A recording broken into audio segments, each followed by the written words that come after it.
प्रशांत जी, आप बिजी हैं, बिहार में अलग अलग जगहों पे जन स्वराज पार्टी को बनाने की कोशिश कर रहे हैं, पर हमेशा नेशनल पॉलिटिक्स पे आपकी एक इंटरेस्टिंग पर्सपेक्टिव होती है, तो हमें लगा कि जाने की आपके हिसाब से अरविंद केजरीवाल की जो कोशिश थी चौथी दफा मुख्यमंत्री बनने की, एक बार फिर से दिल्ली में जीत दर्ज करने की, क्या वजह रही आपके हिसाब से कि अरविंद केजरीवाल की आम आदमी पार्टी, जिसने इतने साल तक दिल्ली में बीजेपी को पछाड़ के रखा था, इस दफा वो क्यों धराशायी हो गई?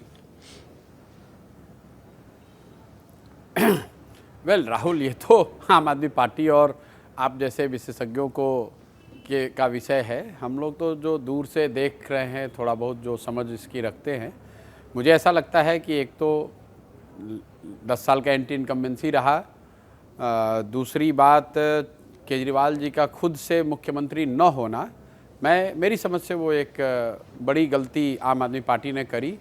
जब लिकर स्कैम को लेकर बात चली, उस समय जब केजरीवाल जी को अरेस्ट किया गया, तो मुझे लगता है कि उस समय केजरीवाल जी को इस्तीफ़ा दे देना चाहिए था। और अगर उन्होंने उस समय इस्तीफ़ा नहीं दिया तो फिर जेल से बाहर निकलने के बाद इस्तीफ़ा देकर किसी दूसरे को मुख्यमंत्री बनाना शायद स्ट्रैटेजिकली ठीक नहीं था। और पिछले मानसून में जो वाटर लॉगिंग की वजह से परेशानी हुई थी और जो सड़कों की स्थिति उसके बाद रही है, मैं उसको समझता हूँ कि लोकल लेवल पे वो भी बड़ा मुद्दा रहा है। तो कुल मिला जुलाकर केजरीवाल जी का जो पिछले 1-1.5 साल में पॉलिटिकल जो स्टांस उनके रहे हैं, इंडिया गठबंधन में जाना और फिर उससे एक तरह से निकल जाना, दूसरा आप जब आप पर लीगल केस हुए तो आपने इस्तीफ़ा नहीं दिया, जेल गए तब भी इस्तीफ़ा नहीं दिया, फिर वापस आकर इस्तीफ़ा दे दिया तो मुख्यमंत्री भी नहीं रहे। तीसरी जो गवर्नेंस को लेकर जो ढिलाई, जो एक तरह से उनकी कोर कंस्टिट्यूएंसी गरीबों की थी, झुग्गी झोपड़ियों की थी, उनको पिछले मानसून में जो तकलीफ़ हुई वाटर लॉगिंग की वजह से और ख़राब सड़कों की वजह से, उससे कहीं ना कहीं गवर्नेंस मॉडल को भी धक्का लगा। कुल मिला जुलाकर इन 3-4 बातों का प्रभाव रहा होगा, जिसकी वजह से उनके, मुझे लगता है कि 8-9% वोट शेयर कम हुआ है। अब सबसे बड़ा सवाल यह है कि आम आदमी पार्टी का और जो पूरा पॉलिटिकल स्टार्टअप था, आप भी एक तरीके से बिहार में एक पॉलिटिकल स्टार्टअप बनाने की कोशिश कर रहे हैं, तो आपकी पॉलिटिकल स्टार्टअप का इसके बाद क्या भविष्य है? क्या आपको लगता है कि यहां से अरविंद केजरीवाल और आप रिकवर कर सकते हैं, या आपको लगता है कि कहीं ना कहीं यहां से बस इनका पतन ही होने वाला है और डाउनहिल ही जाने वाले? नहीं, देखिए, किसी भी पॉलिटिकल पार्टी का लीडर का पतन और उसकी ओबिचुअरी लिखना तो समझदारी की बात नहीं है।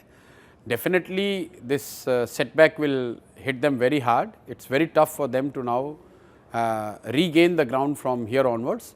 लेकिन अगर आपको याद होगा राहुल, 2021 में बंगाल के चुनाव के बाद मेरी आपसे और आपके को होस्ट राजदीप से बात हो रही थी, और उसमें आप लोगों ने मुझे बहुत लंबा ग्रिल किया था कि why Aam Aadmi party can not become a national alternative to Congress, why they can not be the challenger to BJP. मैं सिर्फ इसलिए ये याद दिला रहा हूँ कि कितनी जल्दी जो क्वेश्चन करने वाले लोग हैं उनका अपना ओपिनियन बदलता है। आप आज से 4-5 साल पहले आप उस दल को नेशनल ऑल्टरनेटिव के तौर पे देख रहे थे या एग्जामिन कर रहे थे, चर्चा कर रहे थे। आज आप ये कह रहे हैं कि क्या अब उनके लिए राजनीतिक जर्नी ख़त्म हो गई। तो उस समय भी जो बात मैंने कही थी कि नेशनल ऑल्टरनेटिव बनना इतना आसान नहीं है, एक दिन में कोई 10 साल में कोई नेशनल ऑल्टरनेटिव नहीं बन सकता है, आसान बात नहीं है इंडिया जैसे देश में। उसी तरह से जो भी उनकी व्यवस्था है, जो उनकी पार्टी है, जो उनके फॉलोअर्स हैं, वो एक दिन में ख़त्म नहीं होंगे। इलेक्टोरल जीत हार तो मतलब लोकतंत्र का हिस्सा है, लोग जीतते हारते रहते हैं। झटका जरूर है, यहाँ से आने वाले समय में उनके लिए मुश्किल बहुत बड़ी होगी, लेकिन उनकी ओबिचुअरी लिखना और ये कहना कि अब आम आदमी पार्टी आगे ख़त्म हो जाएगी, ऐसा कहना मुझे लगता है कि it will be little bit too premature. आप के नेता कहते हैं कि अब हम गुजरात पे फोकस करेंगे, केजरीवाल के पास बहुत टाइम है। अब इस पे दो थ्योरी हैं।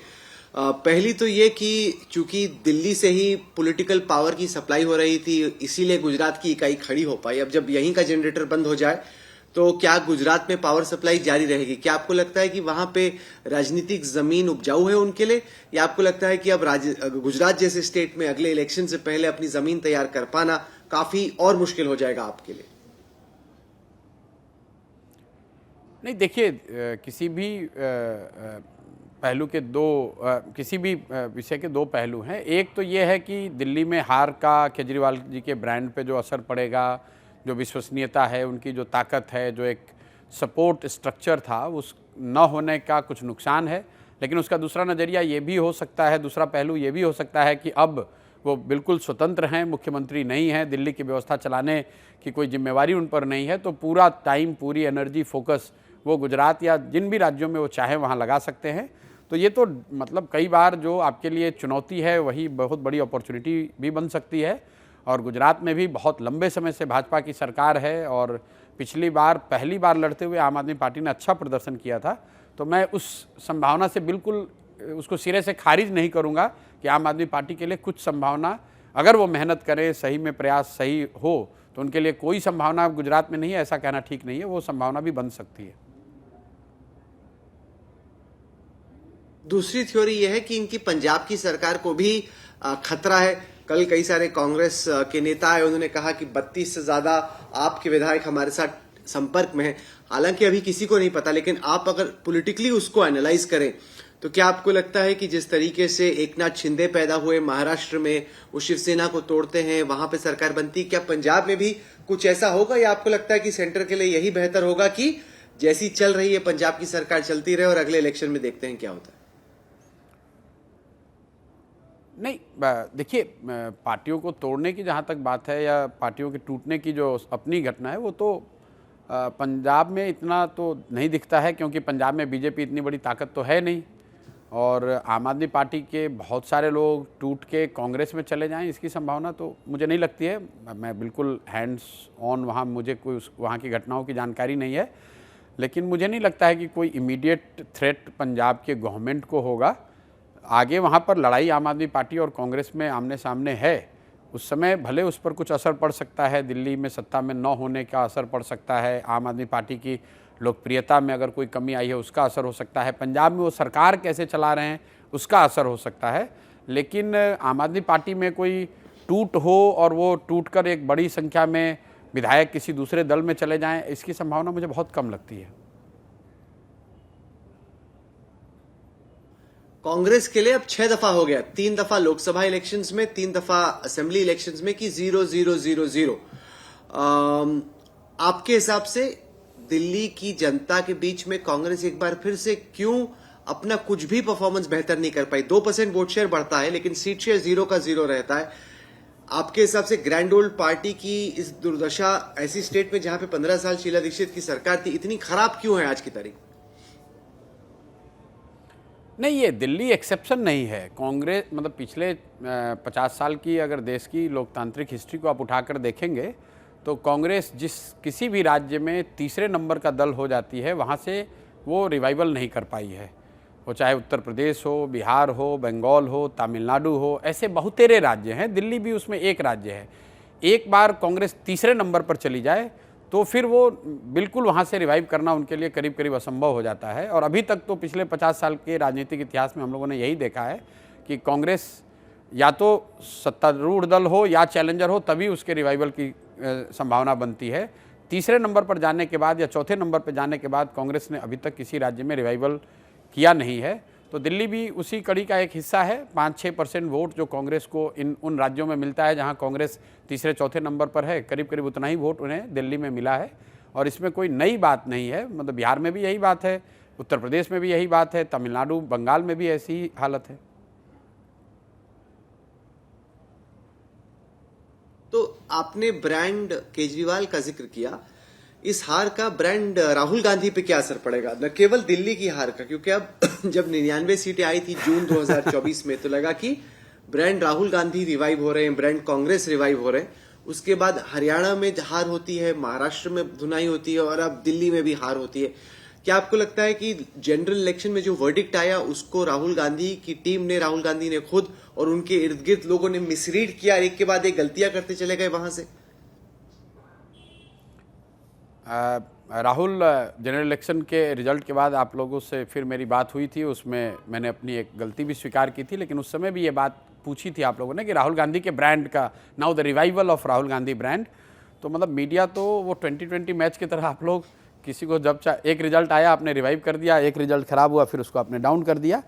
जो मैंने बात उस समय कही थी उसी को रिपीट कर देता हूँ कि लोकसभा के नतीजों के बाद जो राहुल गांधी की पोजीशनिंग है कांग्रेस के सर्वमान्य लीडर के तौर पे, ऐसे लीडर के तौर पे जो कांग्रेसी ऐसा समझते हैं जो कांग्रेस की रिवाइवल का ध्वजवाहक हो सकता है, उसको लीड कर सकता है, वो बात सेटल्ड है। अब उसको कोई चुनौती नहीं है, उसको लेकर कोई चर्चा नहीं है। कोई कांग्रेस का वर्कर लीडर ये नहीं कहेगा कि क्या राहुल गांधी कांग्रेस को रिवाइव कर सकते हैं कि उन्हें कोई दूसरा लीडर खोजना चाहिए। तो उस चीज़ पर कोई फ़र्क नहीं पड़ा। लेकिन उस समय भी ये बात कही गई थी कि लोगों के नज़रिए में राहुल गांधी देश के नेता हो जाएं, सबसे लोकप्रिय नेता हो जाएं, वो अभी जर्नी बाकी है। और उस समय मैंने एक आंकड़ा भी आपको दिया था कि इंदिरा जी के नेतृत्व में जब कांग्रेस हारी थी, सबसे बड़ी कांग्रेस की हार हुई थी, तब कांग्रेस को 175 सीट मिले थे लोकसभा में। और राहुल जी के नेतृत्व में जब कांग्रेस सो कॉल्ड जीत कर आई है तो उनको 99 सीट मिला है। तो ये फ़र्क दिखाता है, इंदिरा जी देश की लीडर थी, राहुल जी अभी कांग्रेस के लीडर हैं, कांग्रेस के सर्वमान्य लीडर हैं। तो उस स्थिति में कोई फ़र्क नहीं आएगा। कांग्रेसी आज भी यही मानेंगे कि राहुल गांधी ही वो लीडर हैं जो कि कांग्रेस को रिवाइव कर सकते हैं, भाजपा मोदी जी को चुनौती दे सकते हैं। लेकिन जहाँ तक देश की जनता का सवाल है, मुझे लगता है कि Rahul Gandhi has a long way to go before he is accepted as a leader कि a leader who can challenge BJP and Modi. नहीं तो आपको कोई स्ट्रैटेजी नजर आती है या आपको लगता है कि होपलेस केस है? क्योंकि ये एक मौका है, अगला इलेक्शन बिहार में है, ये एक ऐसा साल है जहां पे कांग्रेस के इनसाइडर्स कहते हैं कि ऑर्गेनाइजेशनल स्ट्रेंथनिंग करने के लिए यही मौका है, क्योंकि कांस्टेंट इलेक्शंस नहीं है इस साल। तो अगर आप रणनीति बना रहे होते राहुल गांधी को, कांग्रेस को, आप अभी क्या सलाह देते? भाई मैं खुश नसीब हूँ कि मैं रणनीति उनके लिए नहीं बना रहा हूँ। और the more I look back कि मैंने जो डिसीजन लिया 3 साल पहले कि उन लोगों के साथ नहीं जाना है, मोर और less I have been proven right in my own decision. तो अभी मतलब ये ठीक आकलन है आपका कि ये जो साल है 2025 का जो साल है, इसमें 25 और 26 ये 2 ऐसे साल हैं जब कांग्रेस अगर चाहे तो वो बड़े स्ट्रेटेजिक फैसले ले सकती हैं, ग्राउंड पे आमूलचूल परिवर्तन लाने का प्रयास कर सकते हैं। क्योंकि इस साल दिल्ली भी उनके लिए कोई महत्वपूर्ण चुनाव नहीं था, बिहार में भी कांग्रेस कोई बड़ी प्लेयर नहीं है, और अगले साल भी असम को अगर छोड़ दें तो कोई ऐसा स्टेट इलेक्शन नहीं है जिसमें कांग्रेस की बड़ी भूमिका हो। तो एक नज़रिया ये ज़रूर लोगों का है कि अगर कांग्रेस इलेक्टोरल पॉलिटिक्स के प्रेशर से अलग हटकर आमूलचूल कुछ परिवर्तन लाना चाहती है तो 2025-26 उनके लिए अच्छा मौका हो सकता है। ये हर 5 साल का जो टेन्योर होता है उसमें ये दूसरा और तीसरा साल होता है, जबकि कांग्रेस के पास ये अवसर होता है। लेकिन उस पर वो कुछ करेंगे कि नहीं करेंगे ये तो उनके नेतृत्व का निर्णय है। वो लोग क्या करते हैं ये उनको हमारे आपके सलाह की ज़रूरत तो है नहीं, उनको खुद ही पता है, वो लोग ज़्यादा बेहतर समझते हैं राजनीति को। सर, अगला बड़ा इलेक्शन बिहार में है। बिहार में अलग अलग खिलाड़ी हैं, उनमें एक खिलाड़ी प्रशांत किशोर भी है। आपसे जब पिछली दफा बात हुई थी आपने कहा था आप देख लेना ये जो बाईपोल्स होने वाले हैं बहुत ही सरप्राइजिंग रहने वाले हैं, लोग बहुत चक्के रह जाएंगे नतीजे देख के। नतीजे हमने देखे, 10% वोट आपका आया। तो आप एक तरीके से वोट कटर तो बन गए, लेकिन आप किसी भी कैंडिडेट को जिता नहीं पाए। तो पहले तो आप अपना जो ग्राफ देखते हैं उसको एक्सप्लेन करें, जो आपका खुद का पब्लिक एक अनुमान था। हमारी बातचीत में आपने कहा कि देखिए बहुत सरप्राइजिंग रहने वाला है। कोई ऐसा भी आपने परफॉर्म किया, थोड़ा बहुत वोट आपने खींचा, लेकिन कोई बहुत बड़ी चेंज तो आप नहीं कर पाए। देखिए, पहली बात तो बाई इलेक्शन को लेकर मेरी आपकी कोई बात नहीं हुई है। मैंने आपको इलेक्शन के लिए 2025 के लिए कहा था कि आपको चौंकाने वाले नतीजे बिहार से दिखेंगे, और उस बात पर मैं कायम हूँ। दूसरे प्लेटफॉर्म्स पे मैंने लोक उपचुनाव के लिए ज़रूर बात कही थी, और ये आपका कहना ठीक है कि उन 4 उपचुनावों में जनसुराज को एज ए पार्टी 10% ही वोट आया। हम लोग को जिस तरह की सफलता लोगों की समझ थी या हम लोग की समझ थी उतनी नहीं मिली, उसमें कहीं कोई दो मत नहीं है। लेकिन having said so, now you understand what has happened. Lok Sabha चुनाव के बाद बिहार में 4 विधानसभा के उपचुनाव हुए हैं और 1 MLC का चुनाव हुआ है। उन 5 में 4 जगह NDA हारा है, इनकम्बेंट हारा है। तो बिहार में बदलाव की बिल्कुल जो बात हम लोग कह रहे हैं कि 2/3 से ज़्यादा लोग इस बात के लिए बिल्कुल तैयार हैं कि बिहार में बदलाव होना चाहिए, चाहे वो RJD का वोटर हो या वो NDA का वोटर हो, भाजपा नीतीश का वोटर हो, वो बदलाव तो चाहता ही है। जो 4 सीट जहाँ पर उपचुनाव हुए वो चारों इनकम्बेंट एमएलए थे जो एमपी बन गए, इस वजह से वहाँ उपचुनाव हुआ। और उन 4 में 3 जगह इनकम्बेंट एमएलए या उनका दल चुनाव हार गया। एमएलसी भी जो इनकम्बेंट जदयू के एमएलसी थे, जो एमपी बनने की वजह से जहां उपचुनाव हुआ, वो भी चुनाव हार गए। तो बदलाव तो निश्चित है, इस बात को आप लिख लीजिए।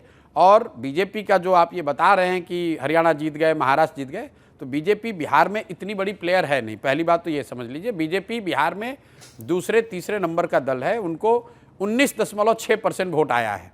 और आप ये बता रहे हैं कि जैसे बीजेपी ही बिहार की राजनीति की दिशा तय करेगी, ये बात नहीं है। निश्चित तौर पर अगर आपको पीछे हरियाणा में, महाराष्ट्र में सफलता मिली है तो उससे उनके वर्कर्स का, नेताओं का मोराल बढ़ सकता है। लेकिन यहीं बगल हरियाणा, झारखंड में बुरी तरह भाजपा हारी भी है। तो बिहार दिल्ली नहीं है, बिहार हरियाणा नहीं है। बिहार की राजनीति अलग है, यहाँ के विषय अलग हैं, यहाँ के मुद्दे अलग हैं और भाजपा की ताकत यहाँ अलग है। एक बार मतलब पूरे जीवन में भाजपा वाले एक ही बार 150 सीट पर चुनाव लड़े हैं। यहाँ पर 243 विधानसभा क्षेत्रों में भाजपा 150 सीट पर एक बार लड़ी है, बाकी वो 100 या 100 से कम सीटों पर चुनाव लड़ते हैं। तो बिहार में भाजपा की ताकत इतनी नहीं है कि वो अपने दम पर बिहार की राजनीति की दिशा तय कर दें। लेकिन आपको चुनाव के जब नतीजे आएंगे तो आपको दिखेगा, बिहार से आपको अप्रत्याशित रिजल्ट दिखेंगे। इस बात पर बिल्कुल मैं कायम हूँ। नहीं, क्योंकि पहले आप बोल रहे थे कि आप 243 सीटों पे लड़ेंगे, अभी भी आप उस पर कायम हैं, और कि जन स्वराज की सरकार बन जाएगी। आपने तो यहां तक कहा कि नहीं, सीएम मैं नहीं हूंगा, सीएम मैं किसी और को बनाऊंगा, मैं दिखाना चाहता हूं कि क्या कर सकता हूं। तो आपको लग रहा है कि अभी भी वो संभव है कि जो केजरीवाल ने दिल्ली में किया वही आप बिहार में कर पाएंगे? अब आपको लग रहा है कि काफी मुश्किल है ये? आप कह रहे अभी भी, मतलब हम लोग के प्रयास में बिहार में जो हम लोग प्रयास कर रहे हैं उसमें क्या फ़र्क आया है दिल्ली के रिजल्ट से या हरियाणा के रिजल्ट से? ऐसा तो है नहीं कि हरियाणा और ऐसे कुछ लोग हरियाणा में काम कर रहे थे जो आकर बिहार में हमारी मदद करने वाले थे। ऐसा तो है नहीं कि आम आदमी पार्टी या जनसुराज दिल्ली में चुनाव लड़ रही थी कि जनसुराज हार गई कि अब हमारा बिहार पे कोई असर पड़ेगा। हम लोग की फोकस, तो हम लोग का पूरा जो फोकस है वो बिहार पर है। और बिल्कुल बिहार में जब अक्टूबर नवंबर में चुनाव होंगे तो आपको दिखेंगे। आपने जिस बात को कहा कि आपको तो थोड़ा वोट आया 10%, आपके दर्शकों को बता दूं और आपको भी ध्यान, आप तो डेटा वोटा समझते हैं, बीजेपी को बिहार में 10% वोट लाने में 20 साल लगे। जब से बीजेपी ने चुनाव लड़ना शुरू किया बिहार में, 20 साल के बाद उनको बिहार में 10% वोट आया। जनसुराज को वो वोट 11 दिनों में आया है। तो आप जब देखेंगे अक्टूबर नवंबर में चुनाव आएगा तो 2 साल या 2.5 साल के प्रयास से सबसे ज़्यादा वोट लाने वाली पार्टी देश में जनसुराज बनेगी। तेजस्वी यादव से बात हो रही थी, उन्होंने कहा प्रशांत किशोर तो भाई ये बीजेपी की बी टीम है, इनकी कॉर्पोरेट फंडिंग है, इनसे कभी पूछे इनको पैसा कहां से आता है, क्यों आता है। वो कह रहे हैं कि कुल मिला के आपको खड़ा किया गया है ताकि जो एंटी इनकम्बेंसी का जेडीयू बीजेपी का वोट है उसका थोड़ा हिस्सा आप तोड़ दें और आरजेडी कांग्रेस की जो सरकार बन सकती है, क्योंकि आपने कहा कि काफी एंटी इनकम्बेंसी वाकई में इतने पीरियड ऑफ टाइम में बिल्ड हो गई है, एंटी इनकम्बेंसी के वोट को काट दें और आपको खूब कॉर्पोरेट घरानों से पैसा आ रहा है क्योंकि आप बीजेपी की बी टीम है। इस पे आप कैसे रिस्पॉन्ड करते हैं? भाई चलिए, कम से कम मान तो रहे हैं कि जनसुराज है। उससे पहले तो आप मिले थे तो आपने कहा कि, तेजस्वी यादव ने कहा कि जनसुराज को कोई नोटिस ही नहीं लेता है। तो नोटिस तो ले रहे हैं क्योंकि हर जगह चुनाव हार रहे हैं। कौन बी टीम है और कौन ए टीम है उसको तो जनता को फैसला करने दीजिए। आप पत्रकार हैं, आपने उचित अगर समझा होता तो उनसे ये भी पूछा होता कि तेजस्वी यादव आपको आरजेडी को फंडिंग कहाँ से आती है, प्रशांत किशोर को फंडिंग कहाँ से आती है। ये तो बिल्कुल सवाल किया जाना चाहिए और हर प्रखंड, हर गांव में लोगों ने पूछा है और मैं उसका जवाब भी देता हूँ, आपको भी अभी दूंगा जवाब। लेकिन आप इतने बड़े पत्रकार हैं, क्या कभी आपने ये पूछा तेजस्वी यादव से, नीतीश कुमार से, अमित शाह से कि भाई आपको फंडिंग कहाँ से आती है? और अगर आपको फंडिंग कहीं से आती है तो क्या आप भी किसी के बी टीम हैं? कांग्रेस को दिल्ली में 6% वोट आया है, तो क्या कांग्रेस वाले भाजपा के बी टीम हैं? आप लोग कल से पूरे देश में मीडिया एनालाइज कर रही है कि कांग्रेस की वजह से कितनी सीटें आम आदमी पार्टी हार गई, तो क्या कांग्रेस वाले भी बीजेपी के बी टीम हैं? ये तो किसी को कुछ कहने, तेजस्वी यादव को यहाँ भाजपा का डर दिखाकर मुफ्त में वोट लेने की आदत लगी हुई है, तो स्वाभाविक है कि वो घबराए हुए हैं कि भाई जनता के सामने कोई तीसरा विकल्प आ जाएगा तो उनकी पर मुफ्तखोरी, राजनीतिक मुफ्तखोरी है, वो ख़त्म हो जाएगी। मैंने जहाँ तक जनसुराज के पैसे को लेकर बात है, आज से नहीं पिछले 2-2.5 साल से कह रहा हूँ कि पैसा उन लोगों से, उन संस्थाओं से, उन ऑर्गेनाइजेशन से ले रहे हैं जिनको पिछले 10 साल में हमने अपने कालखंड अपने प्रोफेशनल लाइफ में मदद की है, और डंके की चोट पर ले रहे हैं, बैंक से ले रहे हैं, और सारी जानकारी जो है वो पब्लिक डोमेन में है कि कौन लोग पैसा दे रहे हैं। तेजस्वी यादव या नीतीश कुमार या भाजपा जिसको भी लग रहा है कि अगर कुछ गलत पैसा कोई दे रहा है तो सरकार में तो वो लोग हैं, हम लोग तो सरकार में है नहीं। आप जांच करा लीजिए, पकड़ लीजिए, कुछ गलत हो तो जनता को बता दीजिए। प्रशांत किशोर जी, हमारे न्यूज रूम में खूब हाँ जी, चर्चा राहुल हुई। जी। कई सारे नॉन रेजिडेंट बिहारी हैं, वो कहते हैं ये गए थे यूथ के बीच में अपनी जगह बनाने के लिए, जब वाटर कैनन आए, प्रोटेस्ट पर सवाल खड़े हुए तो ये मैदान छोड़ के भाग गए। कैसे रिस्पॉन्ड करते हैं इस पे आप? राहुल जी, ये दिखाता है कि दिल्ली के पत्रकार और आप जैसे बड़े लोग बिहार की कितनी उपेक्षा करते हैं, क्योंकि आप ये पुरानी खबर पूछ रहे हैं। ये 29 दिसंबर की बात है। उसके बाद 16 दिन प्रशांत किशोर ने गांधी मैदान में अनशन किया, पूरे छात्रों के साथ किया। पुलिस ने मुझे पकड़ा, जेल गए, जेल से बाहर आए। यहाँ पर अभी भी मैं सत्याग्रह यहाँ आश्रम पे बैठा हुआ हूँ। तो ये जो जिस चीज़ की आप चर्चा कर रहे हैं वो 29 दिसंबर की एक घटना है, जिसके बारे में कुछ लोगों ने ऐसे अफवाह फैलाने की कोशिश करी। मामला बस इतना ही था कि जब मैं वहाँ से छात्रों के प्रोटेस्ट के साथ था, प्रशासन ने एक समझौते के तहत ये कहा कि 5 लोगों का, छात्रों का डेलीगेशन आए, मुख्य सचिव से मिले। जब वो छात्र जाने की बात हो गई तब मैं वहाँ से वापस गांधी मैदान आ गया। जब मैं वहाँ से चला आया, मेरे हटने के बाद 45 मिनट के बाद पुलिस ने वहाँ लाठीचार्ज किया। लेकिन ये तो पुराना मुद्दा है, उस पर तो कई सवाल जवाब हो गए हैं। लेकिन दिल्ली की मीडिया उस समय, शायद आप दिल्ली कुंभ को कवर करने में लगे हुए हैं, आप वहाँ दिल्ली का इलेक्शन कवर कर रहे हैं, बिहार में होने वाली घटनाओं की ज़्यादा खबर आपको है नहीं। अरे वाह, मैं देख रहा हूँ आपका अंदाज भी काफी अग्रेसिव हो गया है। एक पॉलिटिकल एनालिस्ट से निकल कर जिस तरीके से मोदी जी हो या फिर अरविंद केजरीवाल हो या राहुल गांधी भी, कि किस तरीके से मीडिया पे अटैक किया जाए, मतलब सीधे मीडिया पे ही अटैक हो जाए। अरे भाई, ठीक है, नेता के लिए जरूरी भी है, इसमें कोई बुरी बात भी नहीं है कि मीडिया को ही अटैक किया जाए। नहीं, जिस घटना की आप चर्चा कर रहे हैं वो 29 दिसंबर की घटना है। उसके बाद में 16 दिन तक आमरण अनशन पर था, और आज तक और इंडिया टुडे के को कम से कम 20 दफे मैंने बात करी होगी। लेकिन आप बड़े पत्रकार हैं, तो बिहार और राज्यों की इन छोटी छोटी घटनाओं पर आप लोगों की शायद नज़र डेली बेसिस पे नहीं रहती है। इसमें कोई दोष की बात नहीं है। मैं सिर्फ आपको वो बता रहा हूँ कि जिस घटना की आप जिक्र कर रहे हैं, जो रिसर्च टीम ने आपको बताया है, वो पुरानी घटना है, और उस पर क्लैरिफिकेशन भी हो गया, उस पर लोगों ने उस बात को देख लिया, और उसके आगे गंगा में बहुत पानी और बह गया है। अच्छा, ये बताइए कि नीतीश कुमार का वोट बैंक आपके हिसाब से इंटैक्ट है कि नहीं? हमने लोकसभा इलेक्शंस में देखा कि जब हुआ तो आप, ये बात सही है कि बीजेपी वहां पर इतनी बड़ी पार्टी नहीं है, लेकिन बीजेपी प्लस जेडीयू कुल मिला के जो कॉम्बिनेशन बनता है वो बड़ा स्ट्रांग बन जाता है। आप बार बार ये कहते हैं कि नीतीश कुमार अब थोड़े से थक गए हैं, अब उनमें वो एनर्जी नहीं है चला पाने की। उनका वोट बैंक आप मानते हैं कि बरकरार है बाय एंड लार्ज? भाई, नीतीश कुमार शारीरिक रूप से टायर्ड और मेंटली रिटायर्ड हैं। आप इस बात को, मैं आप कैमरे पे कह रहा हूँ कि physically tired and mentally retired Nitish Kumar ji अभी इस स्थिति में भी नहीं है कि अपने मंत्रिपरिषद के सदस्यों का नाम और विभाग बता सकें कैमरे पर। तो काम करना, वोट बैंक और चुनाव जीतना, वो तो बहुत बड़ी बात है। अब चूंकि मुख्यमंत्री के पद पर हैं, व्यवस्था ने उनको एक तरह से संजोग संभाल कर वो जनता के सामने आते हैं। उनकी स्थिति ऐसी नहीं है कि वो कोई बहुत बड़ा राजनीतिक प्रयास कर सकें। जो गठबंधन है एनडीए का, ये बिल्कुल आप समझ लीजिए कि वो भाजपा के दम पर ही है, जितना भी है। नीतीश कुमार सिर्फ मुखौटा मात्र के रह गए हैं। हाँ, जब सीटों का बंटवारा होगा तो जदयू वाले भले 100 सीट लड़े, लेकिन एनडीए अगर 1% आप मान लीजिए, अगर एनडीए कभी बिहार में जीत कर आती है 2025 में, तो अगला मुख्यमंत्री नीतीश कुमार नहीं होंगे, भाजपा वाले अपना मुख्यमंत्री बनाएंगे।